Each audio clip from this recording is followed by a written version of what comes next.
যখন কোন ব্যক্তি দুনিয়া থেকে বিদায় হয়ে যাবে, মৃত্যুর 40 দিন আগে আজরাইল আলাইহিস সালাম প্রথমবার তার সাথে সাক্ষাৎ করে। হযরত আজরাইল আলাইহিস সালাম 40 দিন আগে, মৃত্যুর 40 দিন আগে আইসা ডাক দেখো, বান্দার বান্দি দুনিয়া থেকে বিদায় হয়ে যাইবা, তওবা করো, গুনার উপর লজ্জিত হইয়া তওবা করো, পবিত্র হইয়া কবরের দিকে গমন করো, নতুবা কোনো উপায় থাকবে না, আযাব ছাড়া কোনো উপায় থাকবে না। হযরত আজরাইল আলাইহিস সালাম যখন প্রথমবার আইসা মৃত্যুর 40 দিন আগে বান্দারে সতর্ক করে, তখন দেখবেন আমার আপনার মধ্যে যারা নেককার বান্দা, যারা নামাজি, যারা দিনদার মুত্তাকি, যারা পরহেজগার, তাদের কাছে যখন আজরাইল আসে তখন ব্যক্তির মধ্যে স্বাভাবিক পরিবর্তন হয়ে যায়। তখন দেখা যায় তার মধ্যে পরিবর্তন এসে গেছে। বিবি ডাক দেখে, স্বামী গো বাজারে যাও। তখন স্বামী বাজারে যাই মুখে মসজিদের মধ্যে আসিয়া সেজদার মধ্যে পড়ে থাকে, আল্লাহর দরবারে কান্না করে, মসজিদের মধ্যে জিকির করে। যখন বাড়িতে চলে যায়, বিবি ডাক দেখে, বাজারে কেন গেলা না? আমি ভুলে গেছি, আমার স্মরণ নাই। মানুষের মধ্যে স্বাভাবিক পরিবর্তন চলে আসে। মৃত্যুর 40 দিন আগে আজরাইল আলাইহিস সালাম প্রথম দেখা যখন করেন, আজরাইল আলাইহিস সালাম ডাক দা বলেন, ও মুমিন বান্দা বান্দিরা, তোমরা গুনাহ মাফ করিয়া তোমরা পরকালের দিকে গমন করো।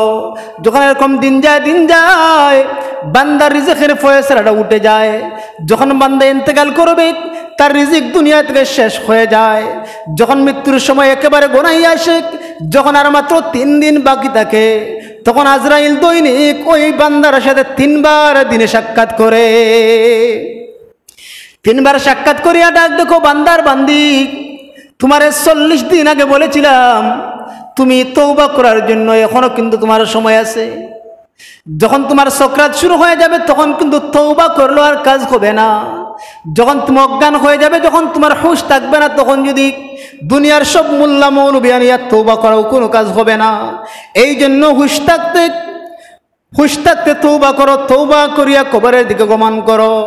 এই জন্য আমাদের দুনিয়ার জমিনে তাকায় দেখবেন, যখন মানুষ মরজুল মৌতে মুবতালা হয়ে সকরাতের মুহূর্ত চলে, তখন মানুষের মসজিদের ইমাম সাহেব নিয়ে হুজুর তওবা করাইয়া দেন। অথচ আপনার জন্য উচিত ছিল আরো আগে তওবা করানো। আপনার আমার জন্য উচিত ছিল আপনি আমি নিজে তওবা করা, দুনিয়ায় থাকতে তওবা করা। আপনার আমার এই কথা বিশ্বাস করান লাগবো, কোন সময়ে জানি আমার কাছে মালাকুল মউত আজরাইল হাজির হয়ে আমার রূহটা বের করে নিবে, মসজিদের মাইকে আমার নামটা এলান হয়ে যাব, মুকার নাই। ওই যে একবারে এলান কইল, আর জিন্দগিতে তোমার নামটা কেউ নিবে না।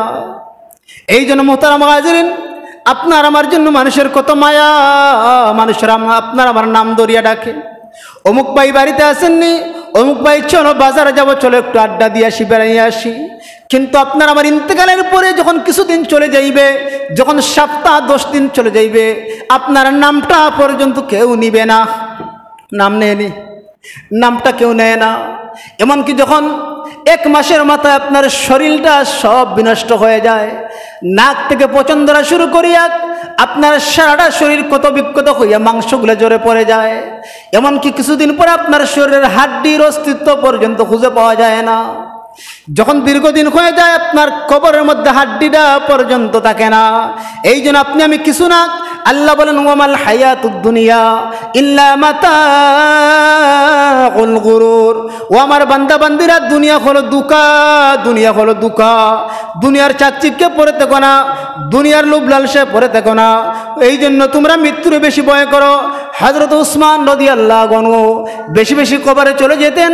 উসমান রাদিয়াল্লাহু আনহু রাত্রিবেলা অন্ধকারের সময়ে কবরের মধ্যে গিয়ে কান্না করতেন। জিজ্ঞেস করা হলো, উসমান, আপনি না নবীর জামাতা, আপনি না জান্নাতের সার্টিফিকেট প্রাপ্ত সাহাবী, আপনি কেন কবরের মধ্যে তো বেশি বেশি যান?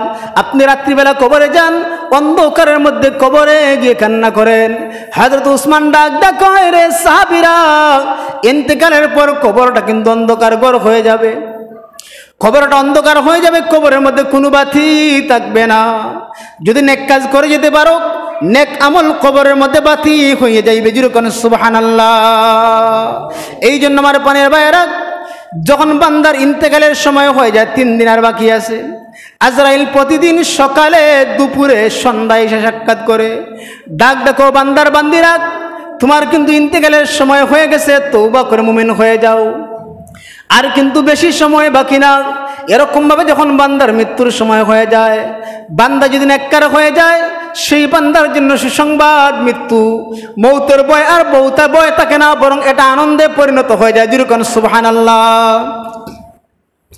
যখন নেককার বান্দা দুনিয়া থেকে বিদায় হয়ে যাইবে, আল্লাহর ফেরেশতা মালাকুল মউত আজরাইল আলাইহিস সালাম নেককার বান্দার রূহ কবজ করার জন্য দুনিয়ার মধ্যে যখন আসে, আল্লাহ রাব্বুল আলামিন রহমতের ফেরেশতাদেরকে ডাক দিও, রহমতের ফেরেশতারা যাও তোমরা আজরাইলের সঙ্গে যাও। আমার নেককার বান্দা তার ইন্তেকাল হবে, দুনিয়ায় তার সন্তান ছিল, তার বিবি ছিল, তার আত্মীয় স্বজন ছিল, এদেরকে সারিয়া আরেকটা জগতের দিকে আসতে বান্দার অনেক ভয় হবে, অনেক কষ্ট হবে। ও রহমতের ফেরেশতারা যাও, আজরাইলের সাথে যাও, তোমরা একটা কাজ করো, জান্নাত থেকে সাদা একখানা রুমাল নিয়া সেই রুমালের মধ্যে জান্নাতের গ্রান লাগাইয়া দুনিয়ার মধ্যে হাজির হয়ে যাও। যেরকম সুবহানাল্লাহ। এবার রহমতের ফেরেশতারা আজরাইলের আগে বান্দার কাছে চলে আসে। যেরকম সুবহানাল্লাহ। আজরাইল আসার আগে রহমতের ফেরেশতারা লাইন বান্দিয়া সাদা একটা রুমাল নিয়ে জান্নাতি গ্রান লাগাইয়া বান্দার সামনে চলে আসে। এবার আজরাইল আলাইহিস সালাম যখন আসে, এবার বান্দার রূহ কবজ করবে। দেখবেন যখন সন্তানদেরকে ইনজেকশন দেওয়া হয়, মা সন্তানদের একটা মিষ্টি খাওয়ায়, হয় বাবা মিষ্টি খাও, মিষ্টি খাওয়া অবস্থায় যখন ইনজেকশন দেওয়া হয়, ওই ছোট্ট সন্তানে কিন্তু ইনজেকশনের ব্যথা কইতে পারে না, ইনজেকশনের ব্যথার কথা তার স্মরণ থাকে না। নেককার বান্দার আমল যদি ভালো হয়, হযরত আজরাইল আলাইহিস সালাম যখন তার রূহ কবজ করবেন, তার সামনে জান্নাতি রুমাল ধরা হবে, জান্নাতি রুমাল তার নাকের সামনে আনা হবে। যেই মাত্র জান্নাতি রুমাল নাকের সামনে আনা হলো, ওই নেককার বান্দা জুড়ে একটা টান দিবে, টানের সাথে মেশকে আম্বরের গ্রান, জান্নাতের গ্রান তার ভিতরে প্রবেশ করবে। যেরকম সুবহানাল্লাহ। যখন ভিতরে প্রবেশ করবে, অটোমেটিক তার রূহটা বের হয়ে আসবে, তখন সেই রূহটা ওই সাদা রুমালের মধ্যে রাখা হবে। যেরকম সুবহানাল্লাহ। এবার ফেরেশতারা বলবে, এই রূহটা আমি আল্লাহর কাছে নিয়ে যেতে চাই। রহমতের ফেরেশতারা তারা একে অপরকে বলবে, আমার কাছে দাও জান্নাতি রূহটা, আমি আল্লাহর কাছে নিয়ে যেতে চাই। যখন আল্লাহর দরবারে নিয়ে যাওয়া হবে, আসমানের দিকে নিয়ে যাওয়া হবে, আল্লাহ রাব্বুল আলামিনের কাছে দেওয়া হবে, ইল্লিয়িনের দিকে নিয়ে যাওয়া হবে, উপরের দিকে নিয়ে যাওয়া হবে। সেই রূহটা হলো নেককারের রূহ। কিন্তু যদি বান্দা বদকার হয়, যদি বান্দা গুনাহগার হয়, কেমন অবস্থা হবে? যখন গুনাহগার দুনিয়া থেকে বিদায় হয়ে যাবে, হযরত আজরাইল মৃত্যুর 3 দিন আগে তার নসিহত করেছে, তওবা কর, কিন্তু তওবা করেনি। তওবা কেমনে নসিব হবে? সারা জিন্দেগি খারাপ কাজ করছে, সারা জিন্দেগি মানুষের ক্ষতি সাধন করছে, মওতের সময় কেমনে তওবা কবুল হইব? যখন বদকারের রূহ কবজ করা হবে, বদকার যখন দুনিয়া থেকে বিদায় হয়ে যাবে, অমনি মুহূর্তে হযরত আজরাইল আলাইহিস সালাম নেককারের সামনে ভালো সুরতে চলে যায়। আজরাইল আলাইহিস সালামের শরীরের মধ্যে খুব সুগন্ধি, অনেক গ্রান পাওয়া যায়। আজরাইল আলাইহিস সালাম খুব সুন্দর চেহারা নিয়ে, ভালো চেহারা নিয়ে হাজির হয়। কিন্তু বদকারের সামনে যখন হাজির হয়, চেহারাটা হয়ে যায় কালো কুসুরি, আর চুক্কু দিয়ে আগুন বের হইতে থাকে। যেরকম নাউজুবিল্লাহ। যখন আজরাইল আলাইহিস সালাম বদকার বান্দার সামনে হাজির হয়ে যায়, আল্লাহর গজবের ফেরেশতারা একটা সালার চট নিয়া বদকার বান্দার সামনে হাজির হয়ে যায়। অথচ তার জীবনের শেষ মুহূর্ত, বান্দা দুনিয়া থেকে বিদায় হয়ে যাবে, তার জীবনের শেষ মুহূর্ত একটা সালার চট নিয়া ফেরেশতারা, গজবের ফেরেশতারা যেই মাত্র হাজির হয়ে যায়, সালার চটের মধ্যে গন্ধ করে, দুর্গন্ধ আর দুর্গন্ধ। যেই মাত্র তার সামনে আনা হয়, দুর্গন্ধ মুমূর্ষ ব্যক্তি সহ্য করতে পারে না। আজরাইল আলাইহিস সালামের বিকট চেহারা দেখিয়া মাথা লুকায়, চক্ষু বড় করে তাকায় কি তাকায় না। আমরা দেখছি অনেক সময় মানুষেরা যখন দুনিয়া থেকে বিদায় হয়ে যাবে, আজরাইল আলাইহিস সালামের ভয়ঙ্কর চেহারা দেখিয়া, গজবের ফেরেশতার ভয়ঙ্কর চেহারা দেখিয়া মাথা খাতার নিচে লুকায়, আবার সন্তানদের জড়াইয়া ধরে। বান্দা যদি নেককার হয়, যেই মাত্র বুঝতে পারবে তার মৃত্যুর সময় এসে গেছে, যখন 40 দিন আগে যখন আজরাইল আলাইহিস সালাম মৃত্যুর কথা জানাইয়া দিছে, তখন থেকে তার পরিবর্তন। সন্তানদের ডাক দেখে, সন্তান আয়, তোর ছোট ভাইটারে তুই দেখে রাখিস, তোর মারে কখনো কষ্ট দিবি না। বিবিরা ডাক দেখে, বিবি এদিকে আয়, আমি হয়তো আর বাঁচব না, আমার সময় শেষ হয়ে গেছে। ও বিবি, আমার সন্তানগুলার আগলে রাখবো, আমার সন্তানরা যাতে কষ্ট না পায়। আমি তোমার হক আদায় করতে পারিনি, আমারে ক্ষমা করে দিবা। কিন্তু বদকার যখন দুনিয়া থেকে বিদায় হয়ে যাবে, ফেরেশতারা, গজবের ফেরেশতারা আজরাইল আলাইহিস সালামের সাথে ভয়ঙ্কর চেহারা নিয়া রূপ নিয়া হাজির যেই মাত্র হবে তাদের চক্ষু দিয়া আগুন বের হইতে থাকবে। ওই চেহারার দিকে তাকিয়া বদকার এবার ভয় পেয়ে যায়, শুধু মাথা লুকায় আর চক্ষু বড় করে তাকায়। ওমন একটা মুহূর্তে আল্লাহর ফেরেশতা আজরাইল আলাইহিস সালাম তার রূহটা কবজা করবেন। যেই মাত্র রূহ কবজা করবেন এবার তার ভিতর হাতটা ঢুকাইয়া দিয়া রূহটা বের হতে চায় না, বদকারের রূহ বের হতে চায় না। এবার হাত ঢুকাইয়া টানিয়া টানিয়া টানিয়া টানিয়া দেখছেন দুনিয়ার জন্য আমরা যে হালুক তুলি, হালুক ছিলেননি, পানির নিচ থেকে মাটির নিচ থেকে আমরা শালুক তুলি টান দিয়া বের করিয়া সব জোর সিরিয়া, এইরকম ভাবে ফেরেশতারা হযরত আজরাইল আলাইহিস সালাম বদকারের রূহটা ভিতর থেকে টানিয়া টানিয়া বের করবে। বের করিয়া যখন সালার সোটের মধ্যে রাখবে, সালার সোটের মধ্যে কিন্তু গন্ধ করে। ওই ফেরেশতারা যখন সেই রূহ নিয়া আল্লাহর কাছে যাবে, আসমানের দিকে যাবে, এবার ফেরেশতারা বলবে এটা কার রূহ, কোন নাফরমানের রূহ, এত গন্ধ করে, তো দুর্গন্ধ করে সহ্য করতে পারি না, এই রূহটা আমরা বহন করতে পারবো না। এরকম ভাবে ফেরেশতারা বলা বলি করে যখন প্রথম আসমানের মধ্যে নিয়ে যাওয়া হয়, এবার ফেরেশতারা হাহাকার আর চিৎকার করে আল্লাহ কার রূহ আনা হইল, এত গন্ধ এত দুর্গন্ধ সহ্য করা যায় না।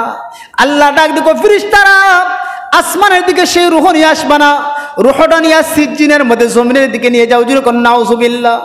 অথচ যেই রূহটা আল্লাহর কাছে যাওয়ার কথা, যেই মানুষটা মকবুল হওয়ার কথা, কিন্তু তার রূহটা কেউ গ্রহণ করে না, আল্লাহ গ্রহণ করেন না, তার পরিণতি কি হইবে?